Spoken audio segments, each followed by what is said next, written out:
আজ আমি আর ছোঁয়া কুমিল্লা যাচ্ছি। ওরা আমাকে সবাই খুব ভালোবাসে, কিন্তু ওখানে গেলে ফ্লোরে ঘুমাতে হয়, যা পুরাই অস্বস্তিকর। কাল রাতে খুব জ্বর উঠেছিল। ছোঁয়া সারা রাত ঘুমায়নি, আমার সেবা করেছে। আমি খুবই অবাক, এটা আবার কি রূপ দেখালো মেয়েটা।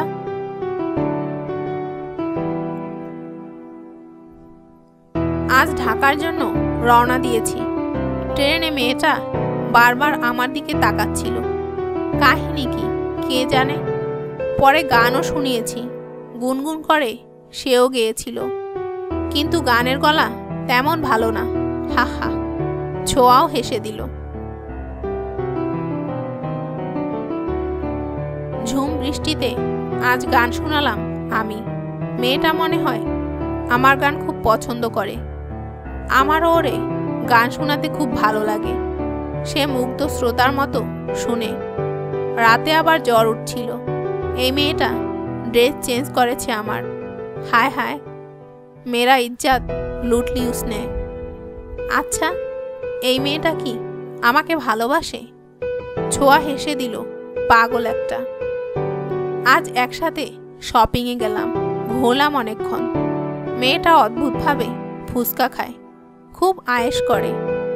আমার তেমন পছন্দ না, কিন্তু ওর খাওয়া দেখতে ভালো লাগে। আজ ছোঁয়াকে বাহিরে নিয়ে যাব, সব বলে ফেলবো মনের কথা। আমি আর এত দূরত্ব নিয়ে থাকতে পারছি না। তবে সে যদি বলে আমার শুধু বন্ধু ভেবেছিল, তাহলে তো পুরো ইজ্জতের ফেলুদা হয়ে যাবে। তাই বাহানা করে বলতে হবে। তাই ভাবছি বাহিরের প্রজেক্টের কথা বলে শুরু করব।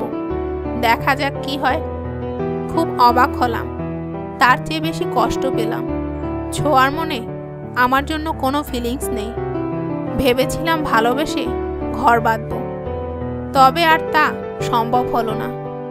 আমি ওদের বলে দিয়েছি একেবারে ইউকেতে সেটেল হব।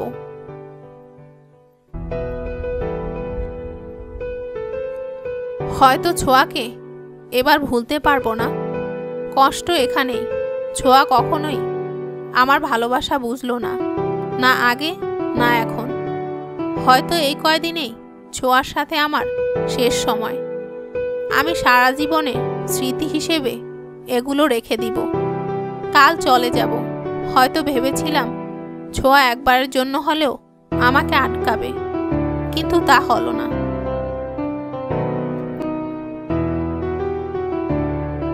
আমি আর ছোঁয়ার বাধা হয়ে দাঁড়াবো না।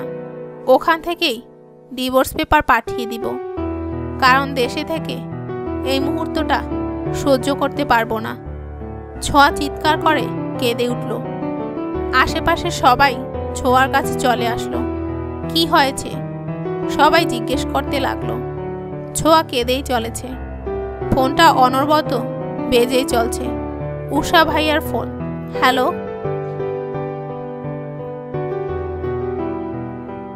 তুমি কি কখনো বুঝবা না কিছু?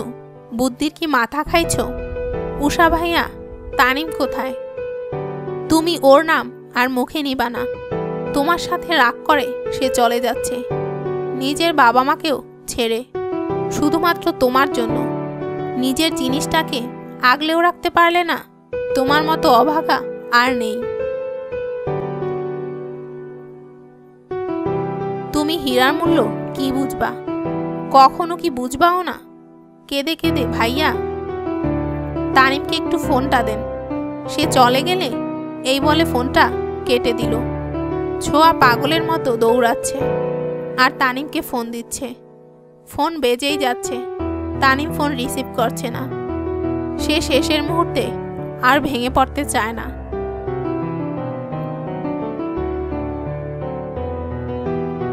তানিম ঘুম থেকে উঠে পড়েছে খুব ভোরে। ছোঁয়াকে সাবধানতার সাথে শুইয়ে দিল। বেচারি মেয়েটা কাল রাতে ঠিক করে ঘুমাতে পারেনি। একটু পর পর ব্যথায় কাতর হয়ে উঠছিল। আসমাকে দিয়ে খিচুড়ি রান্না করিয়েছে আর অমলেট। আচ্ছা, একটা ফ্রেশ গোলাপ হলে কেমন হয়? সকালটাই ভালোবাসায় ভরপুর হয়ে উঠবে। বাগানে চলে গেল। গোলাপ না পেয়ে একগুচ্ছ ভেলি নিয়ে আসলো। ছোঁয়া এখনো ঘুমিয়ে আছে। ইচ্ছে করছে না ডেকে তুলতে, কিন্তু টাইমলি মেডিসিন নিতে হবে।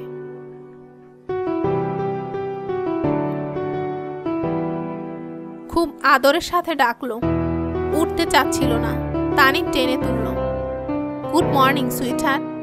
খুব ক্লান্তির সাথে গুড মর্নিং।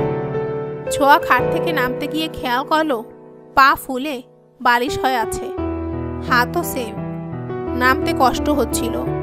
তানিম ঝট করে কোলে তুলে নিল। সোজা টয়লেটে নিয়ে নিজে ব্রাশ পর্যন্ত করিয়ে দিল। মুখ মুছিয়ে দিয়ে একটু পাউডারও লাগিয়ে দিল। ছোঁয়া হাসছে। চুল পুরো এলোমেলো করে আশ্রয় দিল। টানটানা, এই নেন আপনার নাস্তা, খিচুড়ি আর অমলেট। প্লেট নেওয়ার সময়, this is for you beautiful follower, for most beautiful wife. ছোঁয়া নিষ্পলক তাকিয়ে আছে। এত ভালোবাসা কি কপালে সইবে? হঠাৎ ভয় করতে শুরু করলো।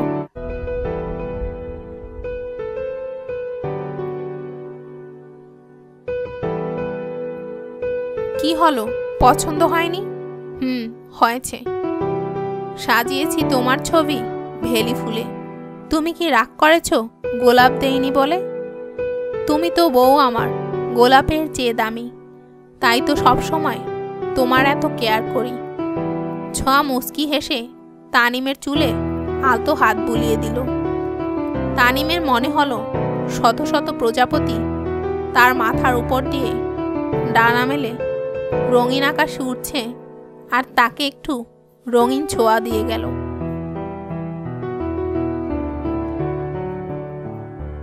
নিজের হাতে খাইয়েও দিল। এবার একটু রেস্ট নাও।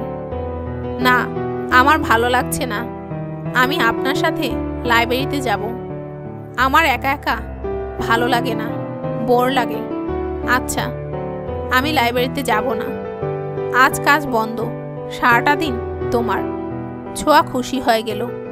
ছোঁয়া তানিমের বুকে মাথা রেখে তানিমের বক বক ভালোবাসা অনুভব করছে।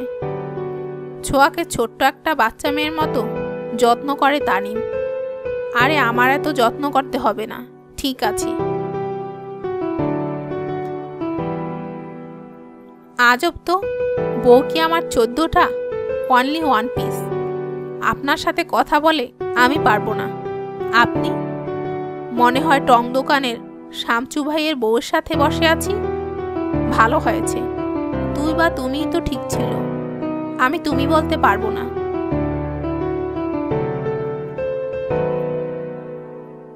ও মা, আগে না বলতে? বাট এখন বলবো না। আগে তো তুই বলতে। তখন তো রাগের মাথায় বলেছি, তো এখন ভালোবাসার মাথায় বলো। হা হা। আচ্ছা ঠিক আছে। তানিম খুশি হয় আলতো করে ছোঁয়ার কপালে চুমু খেলো। ছোঁয়া আর তানিম ডাক্তারের কাছে গেল। সেখান থেকে ফুচকা খেতে নিয়ে গেল। ছোঁয়া এখন পুরোপুরি সুস্থ। তুমি কিন্তু এখন পুরোপুরি সুস্থ। তার জন্য তোমাকে অনেক ধন্যবাদ। আমার অনেক যত্ন করেছো। তো এখন কি ফুচকা খেয়ে বাসায় চলে যাব? আমি এটা বলছি না তো।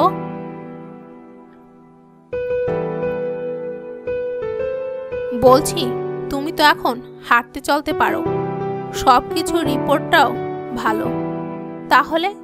তাহলে কি তুমি বুঝো না কেন? আজব তো, না বললে বুঝবো কিভাবে? বুঝতে হবে না, বাসায় চলো। বাসায় চলে আসলো। তানিমের বড় বোন এসেছে বাসায়। এতদিন জামাই নিয়ে বাহিরে ছিল। এসেছে 1 সপ্তাহ আগে। আজ নিজের বাসায় এসেছে। ছোঁয়ার সাথে প্রথম দেখা। ফোনে প্রায় কথা হয়। ছোঁয়া এসেই তাদের নিয়ে ব্যস্ত হয়ে পড়ল। তানিম মুখ ফুলিয়ে আছে। কি হলো? না কিছু না। আমার কথা ভাবার কি এখন টাইম আছে? আমার সাথে কি আমার জামাইটা রাগ করেছে? ঢং বলে তানিম চলে গেল। ছোঁয়া তানিমের বোনের মেয়ে অপ্সরাকে নিয়ে ব্যস্ত সারাদিন। তাকে আগলে রাখছে। অপ্সরাও মামি পেয়ে আর কিছু চায় না। অপ্সরার বয়স 2, অল্প অল্প কথাও বলে। গল্পের বাকি অংশ দেখার জন্য আমাদের সাথে থাকুন। ভালো লাগলে লাইক, কমেন্ট এবং শেয়ার করতে ভুলবেন না। আর যদি আমাদের চ্যানেলের ভিডিওগুলো ভালো লাগে তাহলে অবশ্যই আমাদের চ্যানেলটি সাবস্ক্রাইব করবেন। ধন্যবাদ।